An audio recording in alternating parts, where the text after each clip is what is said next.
नमस्कार दोस्तों। आज हम कोणार्क सूर्य मंदिर के पीछे की कहानी के बारे में जानेंगे। इसकी खासियत क्या है, इसे सूर्य मंदिर क्यों कहा जाता है और इसके रहस्य। चलिए बिना किसी देरी के शुरू करते हैं। वर्ष है जिसे दुनिया कभी विश्व गुरु के रूप में जानती थी। इसी भारतवर्ष का एक महत्वपूर्ण राज्य है ओडिशा। प्राचीन काल में ये कलिंग के नाम से विख्यात था। सूर्य की पहली किरण इसी प्रदेश के एक कोण पर पड़ती है।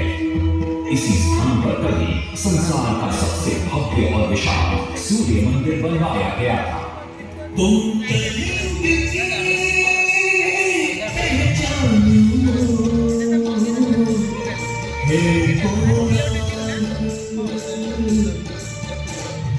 इतिहास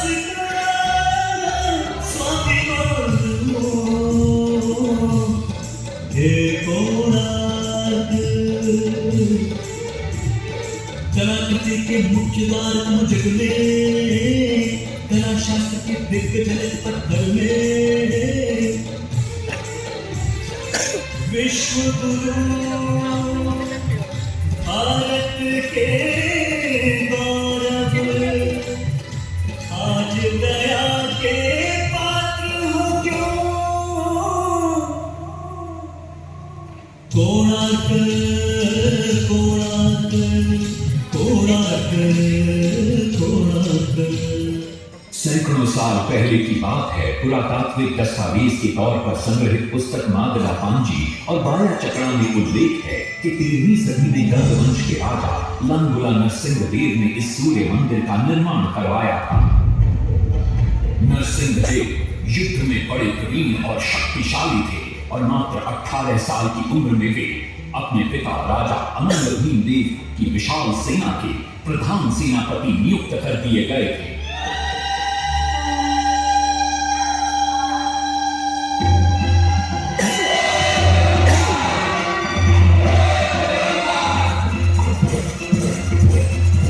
सेनापति बनने के बाद नरसिंहदेव ने अपने कुशल नेतृत्व से दक्षिण के कई आक्रमणकारी राजाओं को युद्ध में हराया।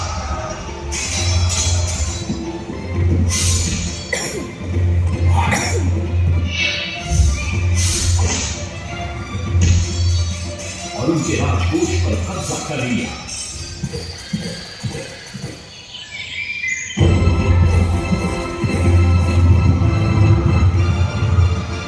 तत्पश्चात उन्होंने विजय पूंगा, जिसे आज हम वारंगल के नाम से जानते हैं,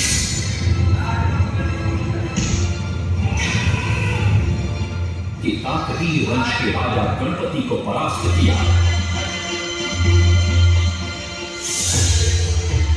और उनके राजकोष पर भी कब्जा कर लिया।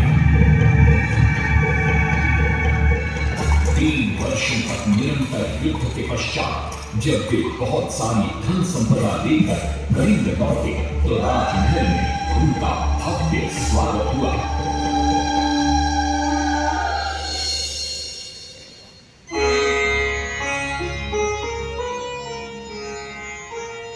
राजमाता कस्तूरी देवी पुत्र नरसिंहदेव की वीरता से बहुत प्रसन्न हुई और पुत्र के सामने अपने मन की इच्छा प्रकट की।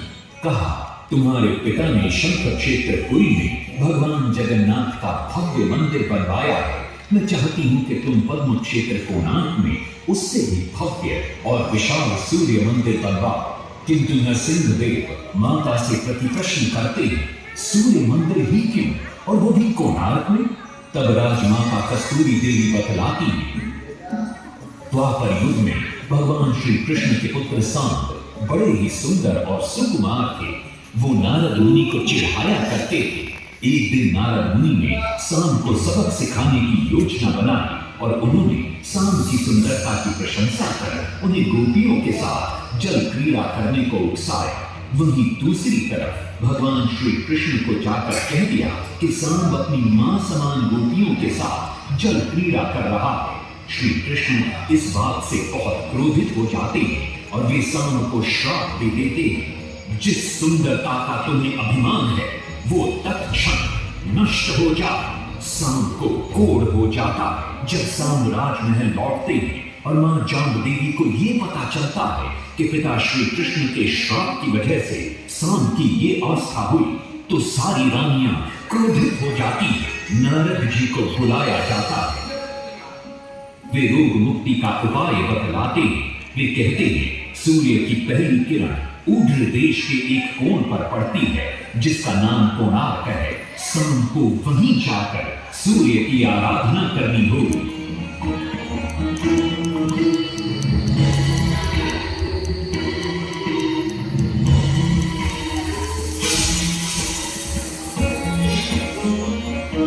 बहुत ही लंबी और कठिन यात्रा के पश्चात शाम अपने सैनिकों और सेवकों के साथ कोणार्क की चंद्रभागा नदी के तट पर पहुंचते हैं और नित्य प्रातः स्नान के बाद सूर्य की आराधना आरंभ करते हैं।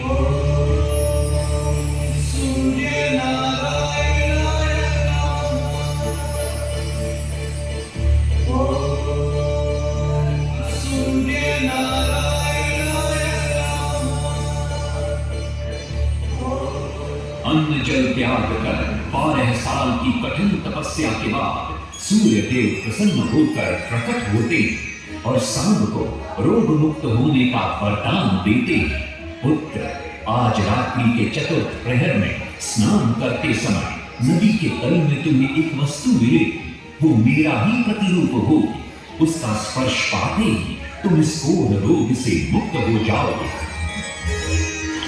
स्नान के पश्चात सांब जब नदी से बाहर आते तो वो रोग मुक्त हो चुके होते। उनके हाथ में एक छोटा सा पत्थर है। उनके सुंदर और सुकुमार शरीर को देखकर सारे अनुचर और सिपाही प्रसन्न होते। सांब उस पत्थर को वहीं स्थापित कर एक छोटा सा मंदिर बनवाते। लेकिन जब उन्हें ज्ञात होता है कि सूर्य पूजा का विधि विधान यहाँ किसी को पता नहीं है तो वे चिंतित हो जाते।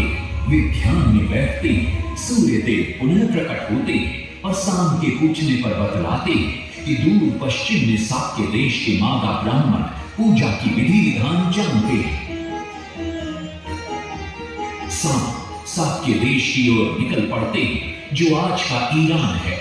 महीनों की लंबी यात्रा के बाद सांब 18 मादा ब्राह्मण परिवारों को साथ लेकर कोणार्क लौटते हैं और सूर्य मंदिर में पूजा शुरू हो जाती है। राजमाता कस्तूरी देवी नरसिंह देव को बतलाती है कि विवाह के कई वर्षों बाद तक जब हम निसंतान थे मैंने भी उस सूर्य मंदिर में पूजा अर्चना की और तुम पुत्र रूप में मुझे प्राप्त हुए। माता की बात सुनकर नरसिंह देव मां को कोणार्क में संसार का सबसे भव्य और विशाल मंदिर बनाने का वचन देते। सदाशिव सामंतराय महापात्र जो शिवई सांतरा के नाम से लोकप्रिय थे, वे अपने सहयोगी बीसू महाराणा के साथ मंदिर का प्रतिरूप बनाते और नरसिंह देव के समक्ष प्रस्तुत करते। नरसिंह देव मंदिर का प्रतिरूप देखकर अभिभूत हो जाते और शीघ्र मंदिर निर्माण कार्य आरंभ करने का आदेश देते। दूर से बड़े-बड़े पत्थर लाए गए, जितने पत्थर डाले गए सारे टूट गए। आपने तो डाला उसमें डाले गए, नहीं पता डाला सारे टूट गए।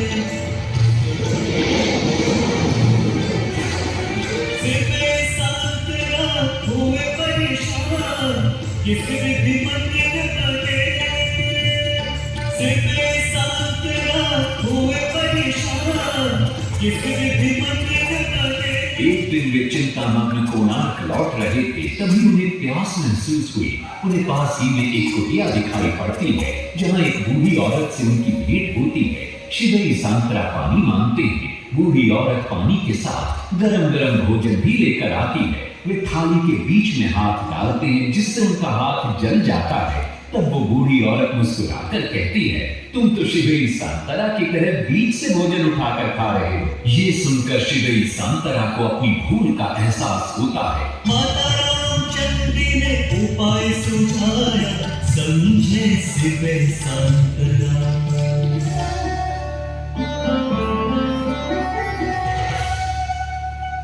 तत्पश्चात वो किनारे से पत्थर डलवाना शुरू करते हैं और मंदिर निर्माण का कार्य तेजी से आगे बढ़ने लगता है। 1200 शिल्पियों ने 12 वर्ष में मंदिर बनाया। घोड़े साथ सजा कर रथ में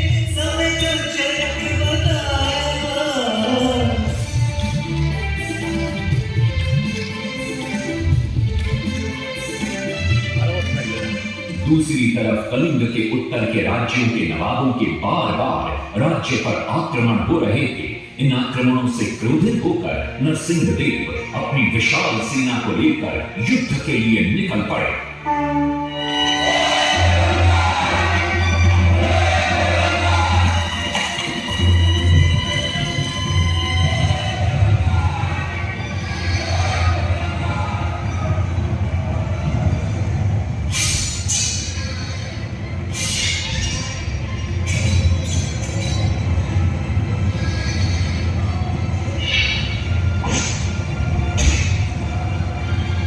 शक्तिशाली गौरवंग के नवाबों को भी युद्ध में परास्त कर दिया और उनसे प्राप्त सारा धन अपने कब्जे में लेकर सूर्य मंदिर के निर्माण कार्य में लगा दिया।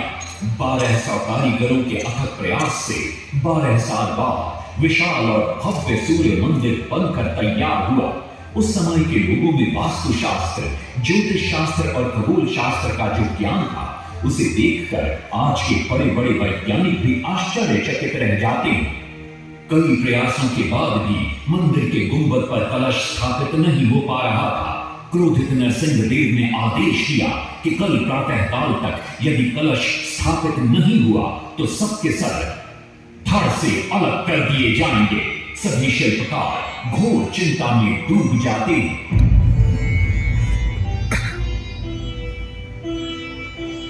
दूसरी तरफ मुख्य शिल्पकार बीसू महाराणा का 12 साल का बेटा धर्मपद सूर्य मंदिर के प्रतिरूप पर कलश बिठाकर प्रसन्न होता है और मां के सामने अपने पिता से मिलने की इच्छा व्यक्त करता है। मां अपने बागीचे के बेर पोटली में बांधकर देती है और कहती है, अपने कुत्ते बलिया को साथ लेकर कोणार्क जा।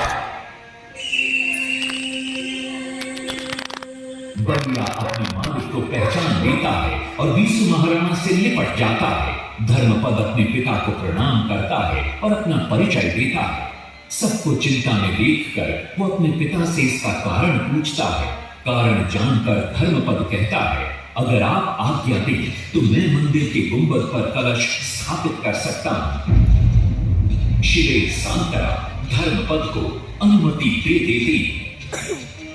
धर्मपद गुंबद पर चढ़ जाता है और कुछ ही समय के प्रयत्न के पश्चात वो कलश को स्थापित करने में सफल हो जाता है। गुंबद पर कलश स्थापित होते नीचे गर्भगृह में चारों दिशाओं में लगे चुंबकों के आकर्षण से सूर्य महाप्रभु की मूर्ति शून्य में स्थापित हो जाती है। सब धर्मपद को कंधे पर बिठाकर खुशी से नृत्य करने लगते हैं।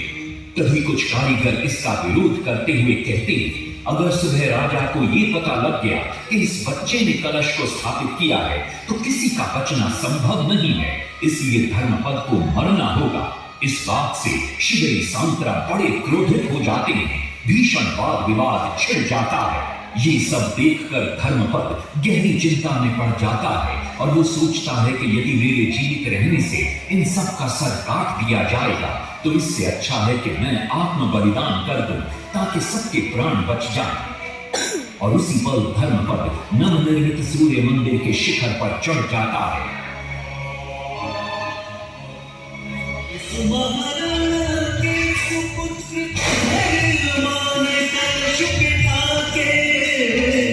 त्याग दिए शिल्पियों का मान बढ़ाया। वास्तुशास्त्र के अनुसार बना सूर्य मंदिर। सूर्य उत्तरायण हो या दक्षिणायन हो, सूर्य उदय के आज भी पहले किरण पड़ती प्रभु के ऊपर।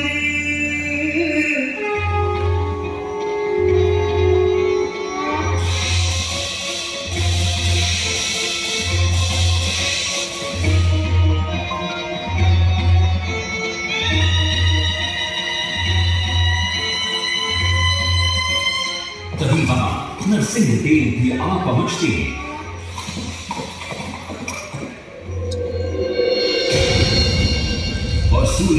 प्रभु को शून्य में स्थापित देख वे भी आनंद से भर जाते हैं और शिवई सांतरा की भूरी भूरी प्रशंसा करते हैं। वो ये भी घोषणा करते हैं कि माघ शुक्ल पक्ष की सप्तमी को मंदिर की प्राण प्रतिष्ठा की जाएगी। लेकिन शिवई सांतरा कहते हैं, राजन, तिथि तो अच्छी है, लेकिन मंदिर की प्राण प्रतिष्ठा के लिए ये शुभ नहीं है। किंतु राजा अपनी बात पर अड़ जाते हैं। शिवई सांतरा को दुख होता है और कोई वाद विवाद किए बिना वे हमेशा के लिए वहां से चले जाते हैं।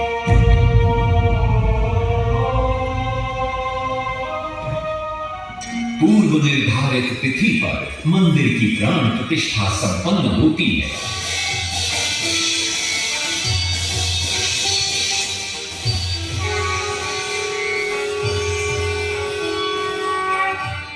लेकिन कुछ दिनों बाद अमंगल होना शुरू हो जाता है।